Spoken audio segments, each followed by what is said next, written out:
Mastering concepts of international relations के series में आपका स्वागत है। सीरीज के इस फर्स्ट वीडियो में हम इंटरनेशनल रिलेशंस में रियलिज्म के ट्रेडिशन के अंतर्गत आने वाले एक बहुत ही इंपॉर्टेंट कॉन्सेप्ट, एक बहुत ही important topic power transition theory को डिस्कस करेंगे।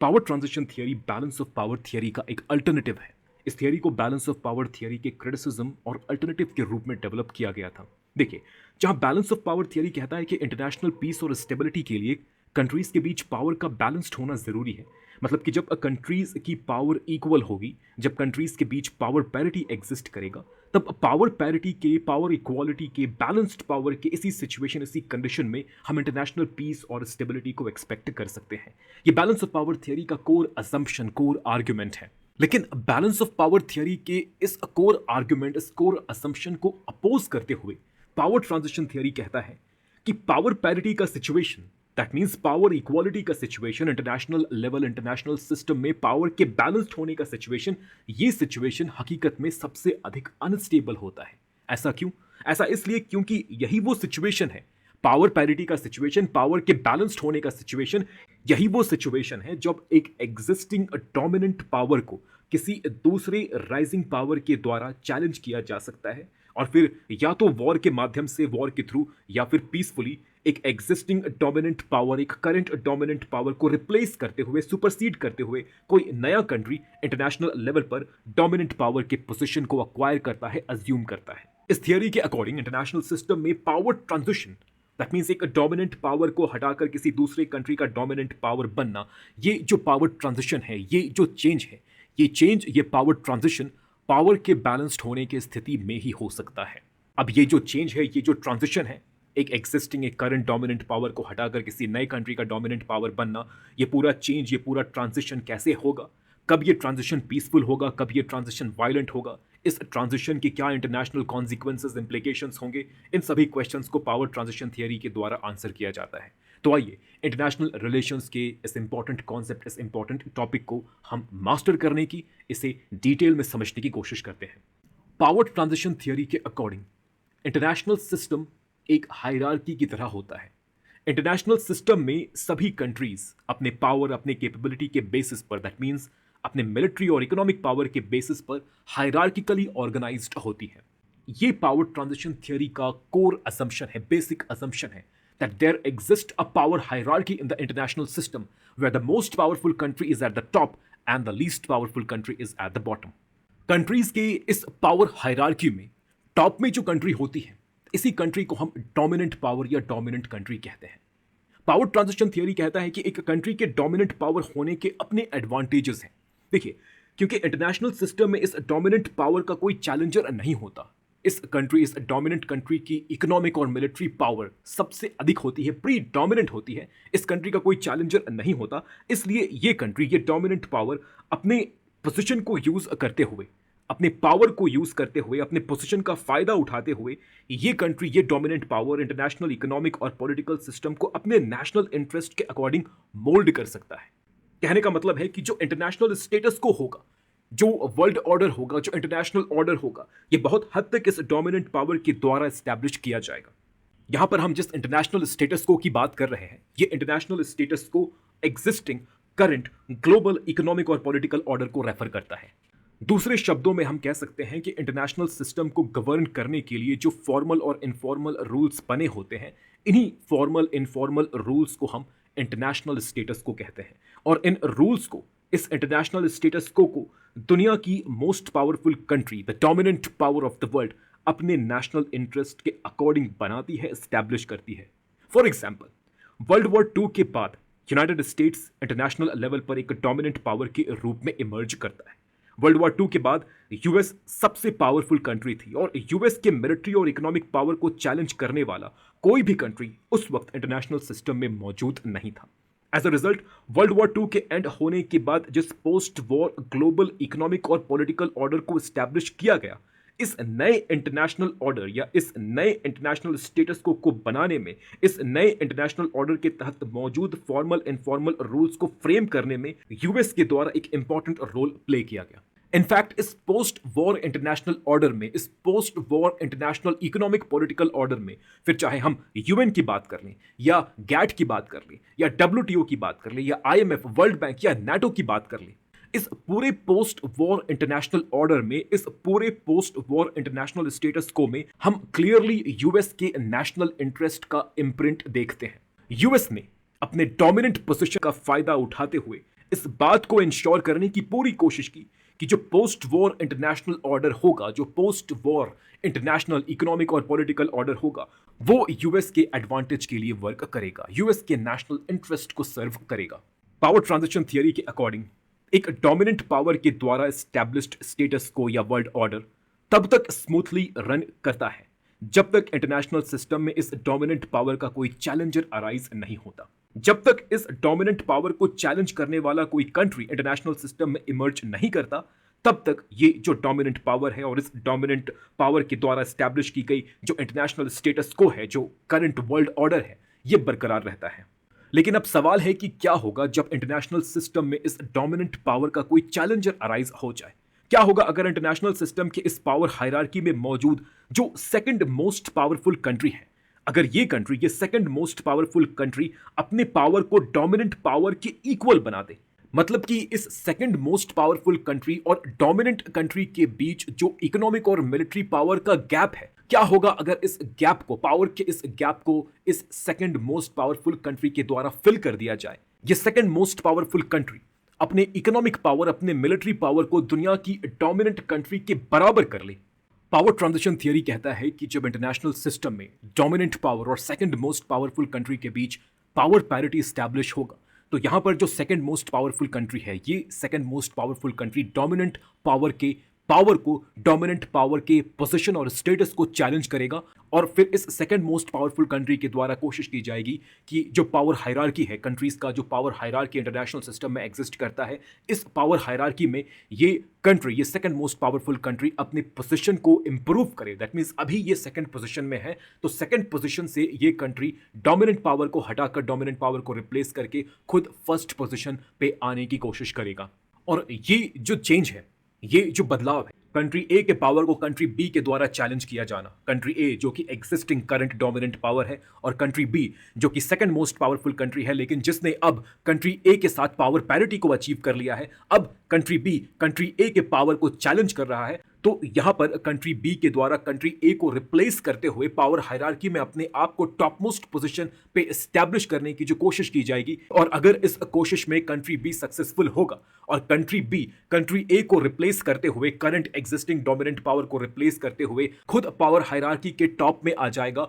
और अपने आप को दुनिया के एक नए डोमिनेंट पावर के रूप में एस्टैब्लिश करेगा, तो इसे ही पावर ट्रांजिशन कहते हैं, इसे ही पावर ट्रांजिशन कहते हैं। अब पावर का ये जो ट्रांजिशन है, ये जो बदलाव, ये जो चेंज है, ये ट्रांजिशन पीसफुल भी हो सकता है और वायलेंट भी हो सकता है। मतलब इस ट्रांजिशन के दौरान हम dominant power, current existing dominant power और डोमिनेंट पावर के चैलेंजर के बीच एक युद्ध, एक वॉर भी देख सकते हैं, या फिर ये ट्रांजिशन बिना किसी युद्ध, बिना किसी वॉर के भी हो सकता है।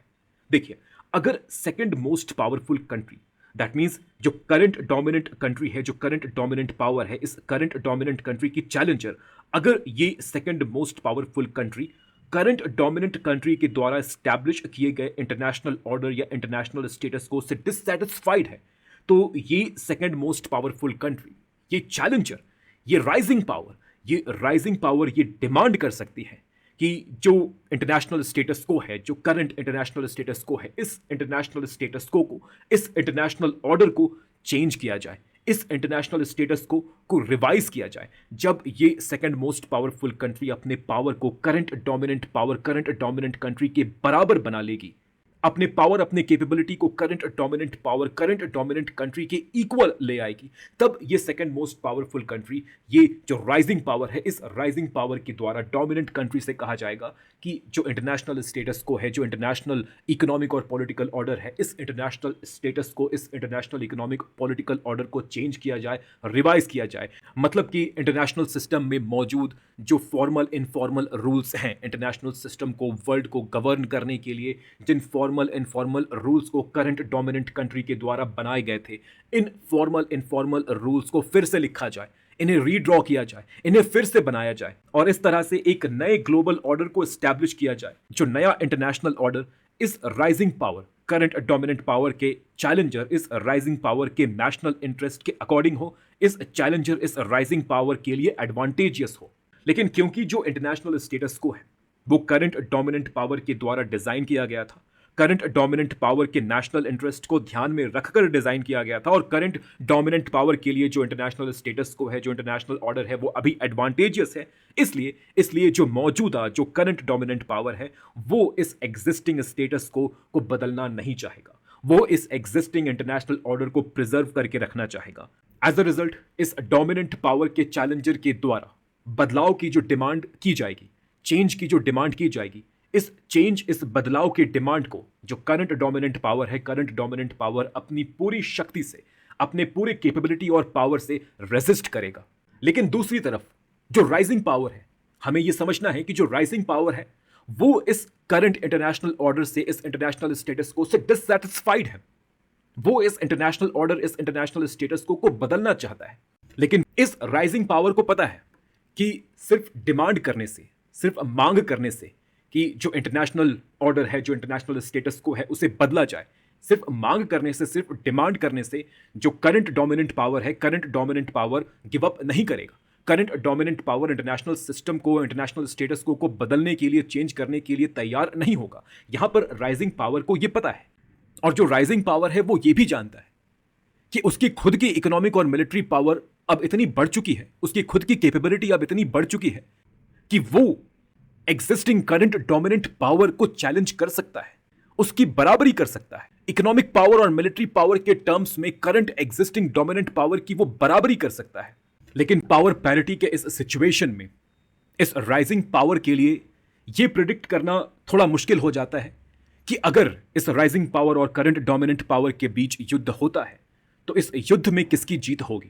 क्योंकि दोनों की पावर्स लगभग बराबर है। अगर पावर में डिफरेंस होता तो हम प्रिडिक्ट कर सकते थे कि जो ज्यादा पावरफुल है उस कंट्री की जीत होगी और जो कम पावरफुल है उस कंट्री की हार होगी। लेकिन क्योंकि यहां पर एक पावर पैरिटी एग्जिस्ट करता है, एक बैलेंस एग्जिस्ट करता है, दोनों ही कंट्रीज, जो डोमिनेंट पावर है और डोमिनेंट पावर का जो चैलेंजर है, दोनों ही कंट्रीज के पावर लगभग बैलेंस्ड है, लगभग इक्वल है। तो यहां पर अगर युद्ध होता है तो किस कंट्री की जीत होगी, किस कंट्री की हार होगी, इसे प्रिडिक्ट करना मुश्किल है। दोनों ही कंट्रीज के लिए, जो एग्जिस्टिंग करंट डोमिनेंट पावर है उसके लिए भी प्रिडिक्ट करना मुश्किल है, और जो राइजिंग पावर है, जो चैलेंजर है, उसके लिए भी प्रिडिक्ट करना मुश्किल है। एज अ रिजल्ट, ये जो स्थिति है, ये जो सिचुएशन है, ये सिचुएशन बहुत अधिक अनस्टेबल हो जाता है, क्योंकि यहां पर जीत और हार दोनों की संभावना, दोनों की प्रोबेबिलिटी, दोनों ही कंट्रीज के लिए, करंट डोमिनेंट पावर और डोमिनेंट पावर के चैलेंजर, दोनों ही कंट्रीज के लिए यहां पर जीत की संभावना और हार की संभावना लगभग इक्वल है।